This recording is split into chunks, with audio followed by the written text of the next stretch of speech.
Voor ons begin wil ek jou vinnig herinner aan al die potgooi-reekse wat ek by betrokke is. Daar's natuurlik klipkouers wat fokus op Afrikaanse entrepreneurs en impakmakers, Boerpot wat fokus op die besigheid van landbou, Nostalgooi, my nuutste reeks waar ek gesels met legendes van die Afrikaanse vermaaklikheidsindustrie, mense soos David Kramer, Anton Goosen, Sandra Prinsloo ensovoorts. En dan my 2 nuwe potgooi-reekse, Buscrush wat die Engelse boetie is van klipkouers, en dan Pot of Gold wat gefokus is op die besigheid van mynbou. As jy in Pretoria is, kom maak gerus 'n draai hierop by ons plek in die R21 Corporate Park, genaamd Bouma at 21, waar ons 'n café het, ons het coworking space, ons hierdie raadsaal uit en my atelier is hier. So, as jy is, kom drink gerus 'n koffie en kom sê hallo. Hierdie is 'n potgooi produksie deur nommer 7 Media.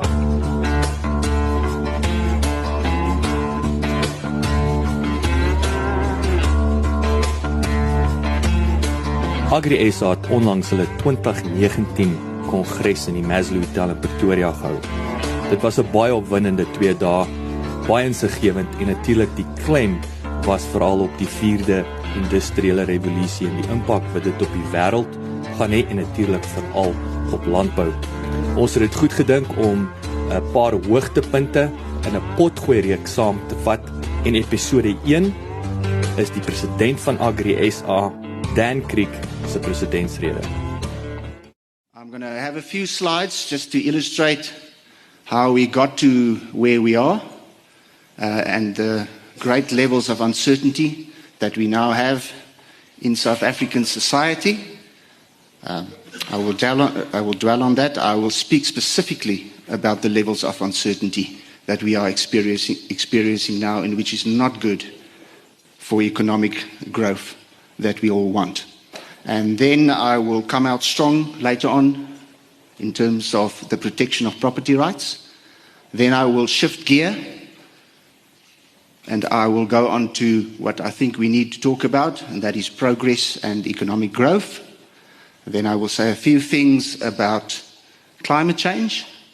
Then I will say a few things about the 4th Industrial Revolution, and then I'm going to end off strongly on inclusivity, because the future will be about inclusivity. So that will be the main thrust of my speech. So just a few slides on the South African economy. The red lights are on. The red lights are on for our economy, and I'm going to make a strong case that we have to make decisions as a country now on which way we're going to go in terms of our future. I've just chosen 2 slides.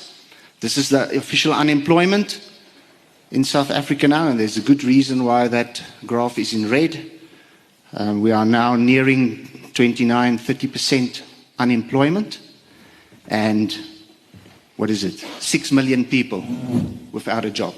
This is a critical slide for us in South Africa now. If that graph goes on in the wrong direction, we have serious trouble. We have serious trouble already. And the next one is our national debt, and that is the one in blue, and the one in red is the debt of our SOEs. And that graph is also going in the wrong direction, totally. And on the left, you can see all the reasons for that.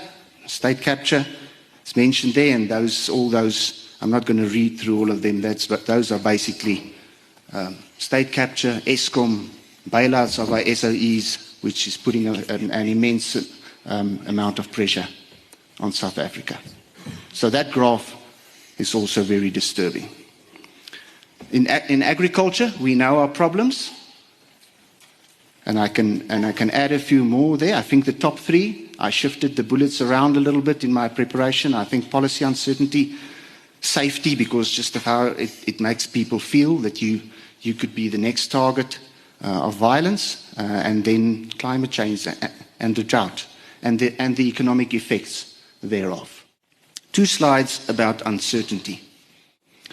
This was in Rapport, 22 September, just a few weeks back. Professor Johan Rousseau, he's professor in philosophy at the Free State University, and he wrote this article. Here's die revolusie wat Suid-Afrika kort. Here's the revolution that South Africa needs. Now, it's not the revolution in the negative sense of the word. I'll come back to this later. I've got 2 slides on what Professor Rousseau is saying. and I will end off later in my speech on what he says regarding inclusivity. But he's going on to inclusivity there already. But he says we've never been this uncertain since the 1980s. Now, I don't think, that's a statement and a half. If you think back to the 1980s, that was the downward spiral of the National Party government. We were basically bankrupt as a country. We had the security forces deployed all over South Africa. We were simply out of money, and it was during that time. And he compares where we are today with that time. You can philosophize, have a philosophical discussion about that, but I think this is where we are. People are extremely uncertain, and within the agricultural sector, even more so.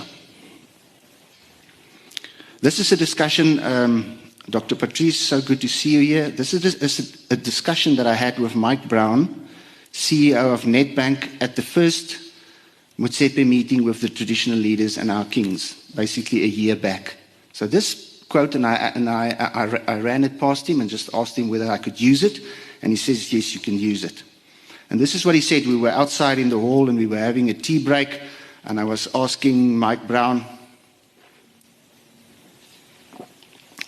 Mr. Brown, what do you think about the constitutional amendment? Will it go through? Because Nedbank at that stage was the only major bank that came out strong against amending the constitution. And he said the following: I don't know in what exact form this constitutional change will eventually end up. But if it takes 3 years to get there, what I do know is that such a long period of uncertainty will be very negative for confidence, investment, growth, and therefore job creation in the SA economy. And Dr. Patrice, it's now a year back that he said, and we still, and Congress, we're still in that position. We know we're clearer or nearer to a solution to this. And that is why the South African economy suffers, because of these levels of uncertainty. 2 slides on what happens to us as an organization and society when we have these massive levels of uncertainty. 2 themes, and I asked Omri to give me 2 slides on our strategy process, where we are looking what the strategy should be for provinces, for the commodities, for our corporate members. And I'm going to go on to that just after this. But what happens to us when we are that uncertain? We go into protection mode. And all those, and it's not wrong to protect property rights, but we go into protection mode, but the market forces actually tells us we need to go into progress and growth mode. But that is what happens to us. And let me be very honest and frank with you, that leadership of all these organizations and the provinces find it extremely difficult to deal with the emotions and the fears of people when we have periods of uncertainty like we have. But we cannot stay in protection mode. So here's another slide, just a little bit more detail from our strategic process. This is the one I asked Omri for, and it just says that the primary needs of our provinces are secondary needs for our commodities and our corporates, and vice versa. And that we have to think very clearly about this. We cannot stay in protection mode. We need to get out of our corners, and I'm going to go on to that further on in my speech. And then just there at the bottom, Neil Hubert and his committee, the Monitoring and Evaluation Committee, thank you for your work that you've been doing. You will see what our strategy looked like a few years back and whether we actually delivered on that, and what the future will hold. So this is what we see. We are stuck in protection mode, and we need to get out of it. There's just a slide saying exactly that, and that is why, farmers are, let's say it as it is, farmers are under tremendous pressure, tremendous economic pressure.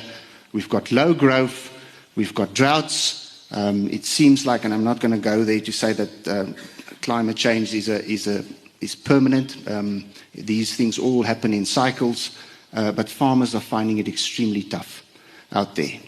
And we need to go on to growth. and progress mode, and we cannot get ourselves out of trouble in protection mode. We cannot. And that is why we as an organization will have to deal with issues now like development funding, etc. And I will go onto that now. This is just one slide. I just put it, it's Vinpro, one of our commodities. I'm not going to go through there. It's very small. You can go through it in the presentation afterwards. Absolutely tremendous work that they're doing. This is progress and development and growth mode. And this is where we need to go to. And I want to thank all our commodities. All of you do excellent work. But when I went through this slide and this one page of Vinpro, I was absolutely amazed at what they actually do. Now, I'm going to do protection mode for a few slides, and then I'll change gears. But I have to speak on this. And I'm going to make a strong case now for the protection of property rights and to leave our constitution as it is. I've been honored to be a part of the President Ramaphosa's panel on land reform, and you all know what happened, that we have a main report, and then myself and Nick Serfontein published a supplementary report or an alternative report. And this is what I've been saying all along, and maybe if nobody heard it up to so far. I got a question at the Congress of Northwest the other day, and they said, Dan, should we dismiss the main report and reject it and then adopt your report as the official report? And I said, no, that is not what we're going to do. The main report will be the main report, and that is how it is. And what we've said, that there are more than 20 principles in the main report that we support. And I don't know whether that has been missed by everyone, but there's been good work. There's good work that was done within the panel. And then you see all the proposals that we made, and that is been reported in the media thoroughly, and I'm not going to go through that again.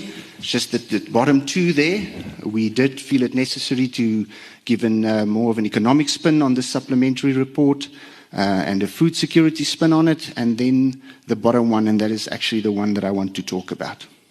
I'm going to argue for the protection of property rights and for our constitution to stay as it is. Now, it's a great pity that Advocate Tembeka could not finish the process with us, but let us remind ourselves of what he says about our constitution. And I've never, ever since the panel reports came out, I've supported the main report, and I've just like I do on that previous slide. But today I'm going to have my say.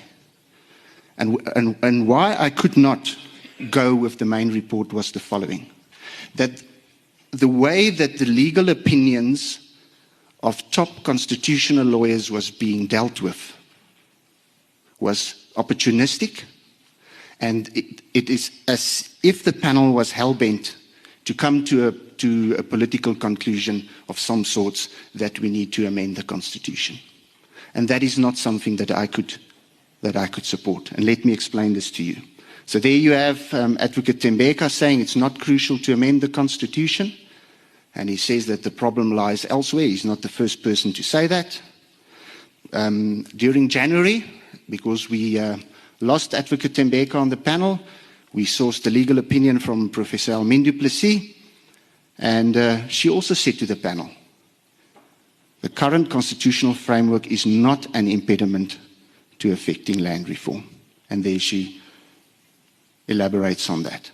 And then afterwards, when the panel report came out, the problem that the main report has is to explain legally how they got to the point where they say an amendment to the Constitution is necessary, because they simply cannot do it. Expropriation of property without compensation is, as a default position, will be against international law. And then she elaborates there, Section 39(1) binds courts to international law, and Section 233 binds the state to international treaties signed. And the main panel report were very casual about this. And it even seems at certain areas that they try to circumvent the Constitution, and especially in terms of Section 25(8) of the Constitution. It's very easy to misinterpret Section 25(8) of the Constitution, and they did that to their detriment. If there's no legal, technical reason to amend the Constitution, surely there can be political reasons to amend the Constitution, but then we should not do it like Great Britain is doing with Brexit. They decided, let's Brexit. And now 2-3 years afterwards, they still don't know how to Brexit. And this is what we've done. We said, should the Constitution be amended? And we don't say how. It's now 18 months to 2 years. We don't have any wording. And the South African economy is suffering as a consequence of that. And there are some other reasons, and there are some high-level opinions from the University of Stellenbosch and Professor Dani Brandt saying basically the same. So that is why Congress, apart from many other aspects, why I did not go with the main report, because there's no legal, technical reason to amend the Constitution. And there I will stand and fall. So now we're going to shift gears. This is enough of protect mode. Now we're going to go on to progress and growth mode. So we are at a crossroads. We say that often in South Africa. We are at a crossroads. We've got to make a few decisions now. And this quote from Klaus Schwab from the World Economic Forum, Dr. Patrice, I guess you know him well. He says, there's never been a time of greater promise or greater peril. I've told you about it. You know all about our economic situation. You know about the uncertainty. But now we've got to make decisions. It can be a period of great promise, which I think it will be, or it can be a period of great peril, which I don't think it will be. First gear.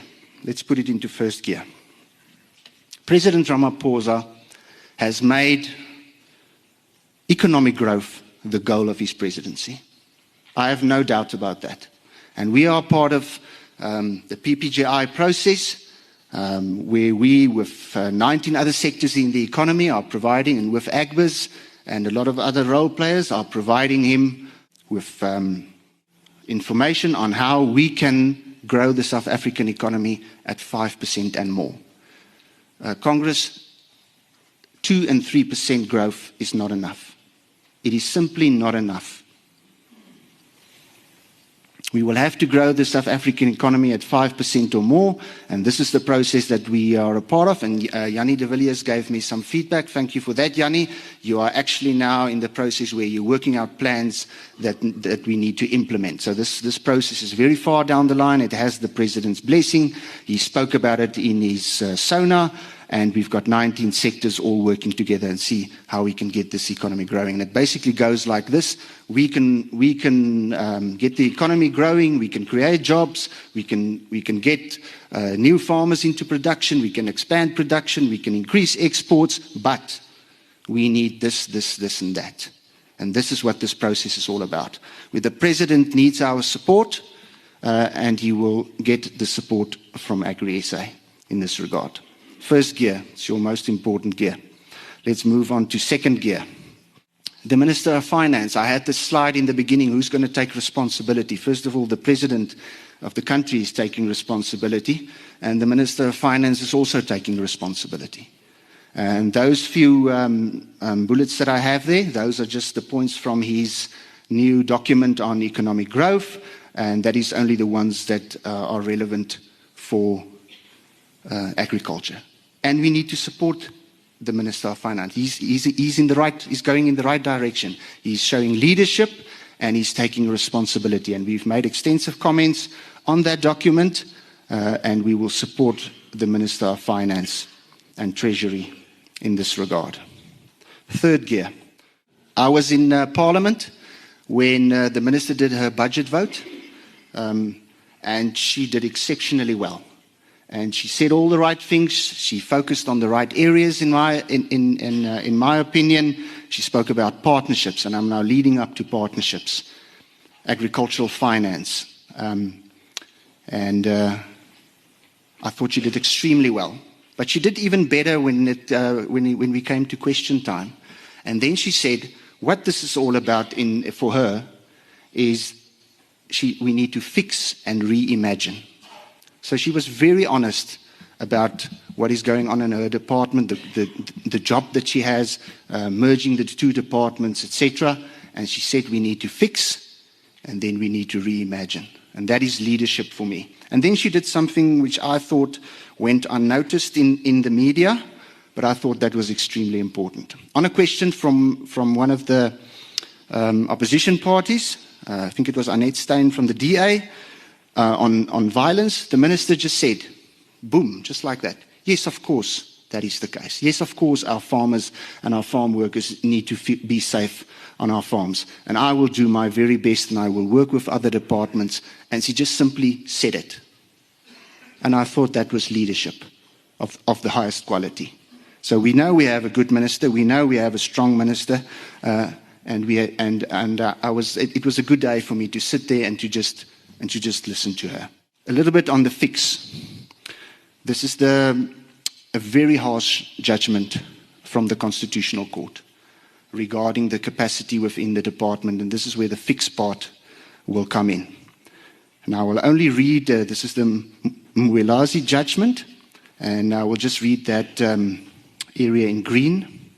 Let's read the whole one, because this is the Constitutional Court speaking. South Africans have been waiting for more than 25 years for equitable land reform. The department's failure to practically manage and expedite land reform measures in accordance with constitutional and statutory promises has profoundly exacerbated the intensity and bitterness of our national debate about land reform. It is not the Constitution, nor the courts, nor the laws of the country that are at fault in this. It is the institutional incapacity of the department to do what the statute and the Constitution require of it that lies at the heart of this colossal crisis. And then we have an interesting development in our law, which is not good, where the Constitutional Court appointed a special master. So now what we have is that the judiciary has to police the executive.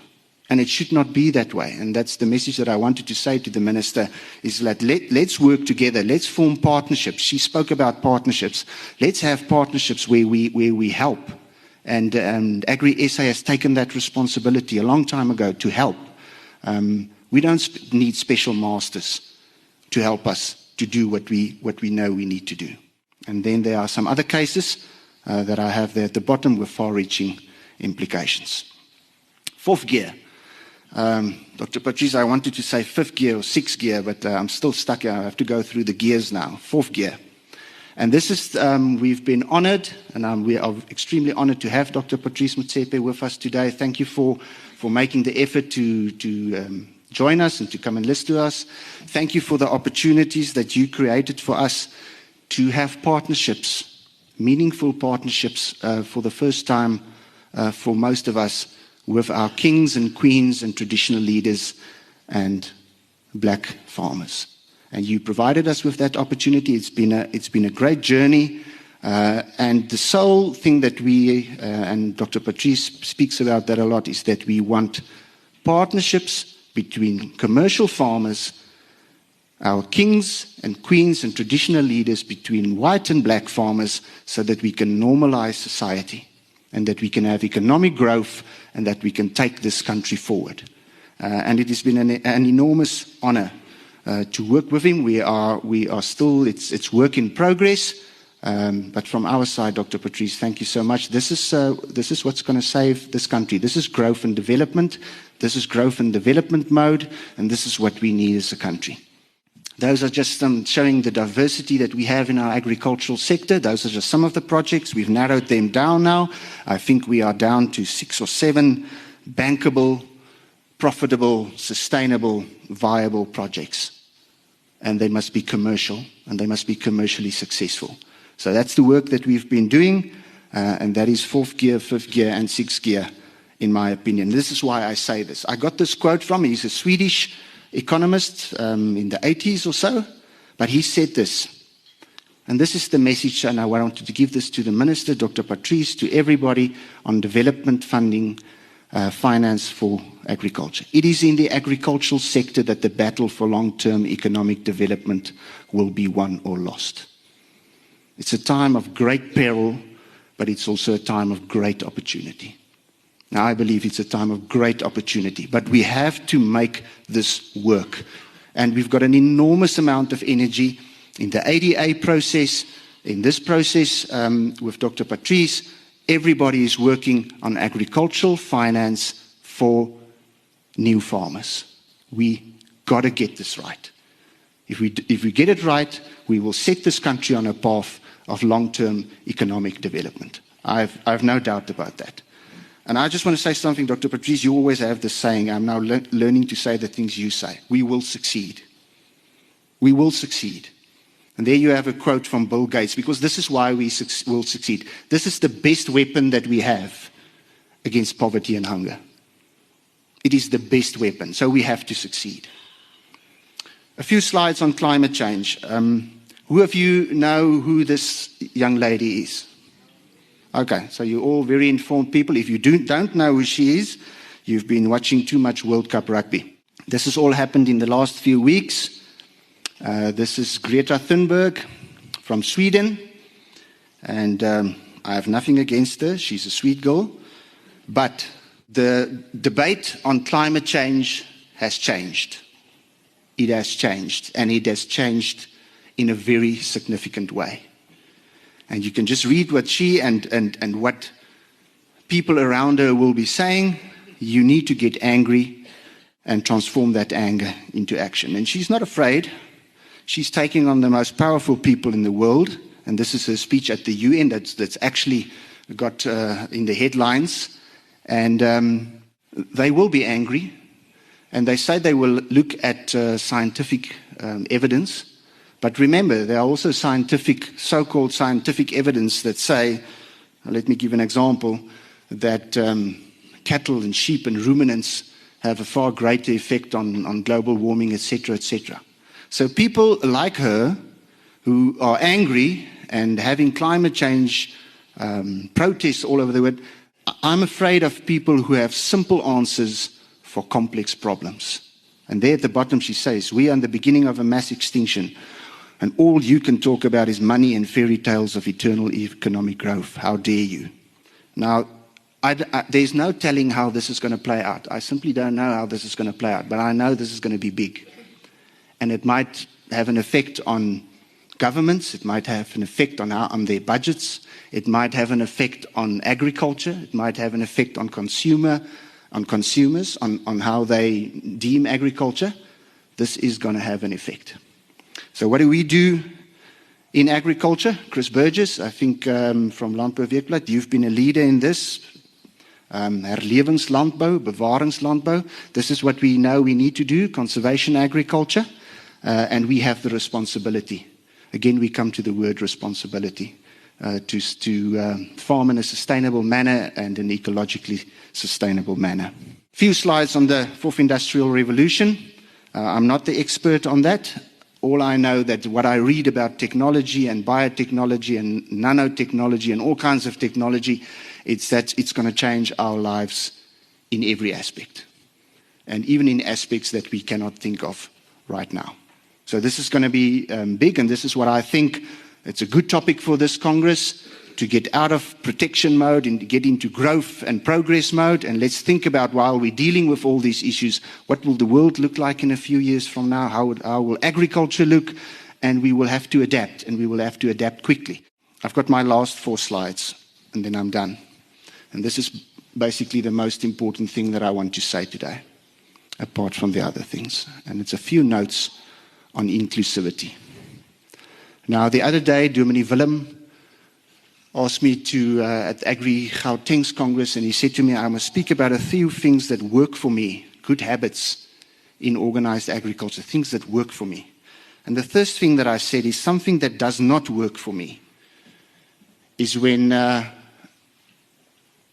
we try to label organized agriculture as something that is determined by your language, your skin color, or anything else. That does not work for me. I want to be in an organization that is inclusive of everybody. And that is why I enjoy the process that we have with Dr. Patrice Motsepe. And this is all about opening up conversations. The difficult conversations, all kinds of conversations. And that is what leaders have got to do. You cannot be in protect mode all the time. You've got to have these discussions. You've got to have these conversations. Those who make peaceful revolution impossible will make violent revolution inevitable. Now, revolution is I don't like the word revolution, but I think you all understand what this says. And we've got so many opportunities, and we have got the responsibility. Land reform is one. The future of farmers, the future of new farmers, the future of partnerships. How are we going to deal with this land question going forward? How are we going to deal with agricultural finance? We've got to have those discussions. If you don't have those, then you have trouble. That's my first one on inclusivity. My second one, I'm coming back to Professor Johan Rousseau. You can read it there. It was in 2016, Francois, when we had Mr. Moletsi and Mbeki and Johan Rousseau speaking at our Congress in the Free State. And this is once again, what is the revolution that we need in terms of inclusivity? We need a revolution of inclusivity. That is what we need. We need people to come together. We need to reach the hearts and minds of ordinary South Africans and people that have been left behind and people that have been excluded from the economy. We have to reach their hearts and minds and ensure them that we will have a future. And this is what this is all about. And there's ample opportunity. We're having another meeting with Mr. Moletsi and Mbeki and Professor Rousseau that's been set up for next week. And there at the bottom he just says, why has this country not gone up in flames already? It is because ordinary people are actually getting on better with each other than what we're thinking. But we need to work very, very hard at this, and there's lots of opportunities. If you want to stay in South Africa, and I'm going to stay in South Africa, this is it. This is the real I'm staying. South Africa has the world's highest Gini coefficient income inequality. This is it. Now, when we were young kids, do you remember when you asked your father when you were a young boy, or said, Dad, what's your salary? How much do you earn? Or how much money do you have in the bank? Do you remember that? Who of you did that? Your father would never give you an honest answer. I'm very wary because sometimes my bank balance go into overdrafts. You can't tell the boys to go and tell you I've got minus that, and then they go to school. It will create a great hoo-ha there. And then my father never gave us an answer, but what my father did say to us, he said to us, children, listen to me carefully now. You are some of the most privileged people in this country. Now, as a young boy, I always thought, geez, my dad has a big salary. But he didn't. But what he was trying to teach me is to say, he always said, you are in the top 5% of people in this country. And I could never work it out. But that is the truth. All of you sitting here are in the top 5%, or even maybe even more, of the South African society. We are privileged. Now, you can have all sorts of discussions on why you are privileged, and it is hard work that got you there, and etc. But my father instilled a thought in me. There are other reasons why I am privileged as well. And it's both historic. It's been our history. There are many reasons for this. But he always instilled in me, you have a responsibility to take care of other people because you are privileged.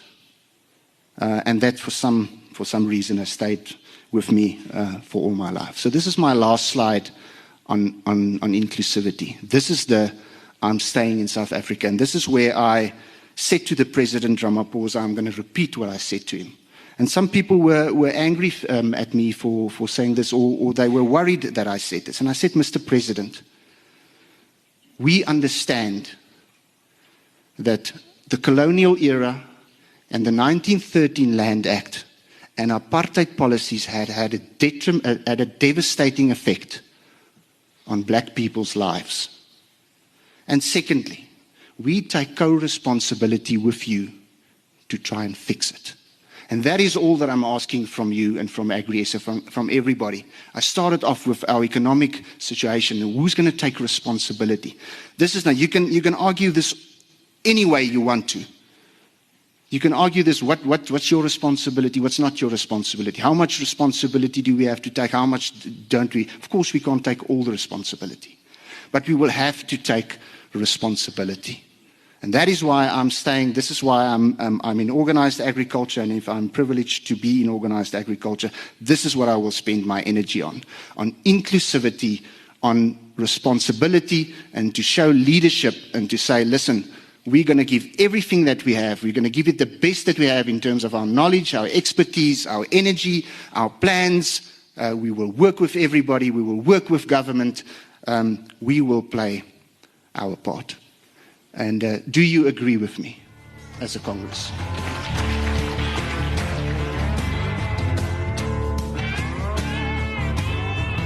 As jy gehou van die potgooi, deel dit asseblief met vriende en familie.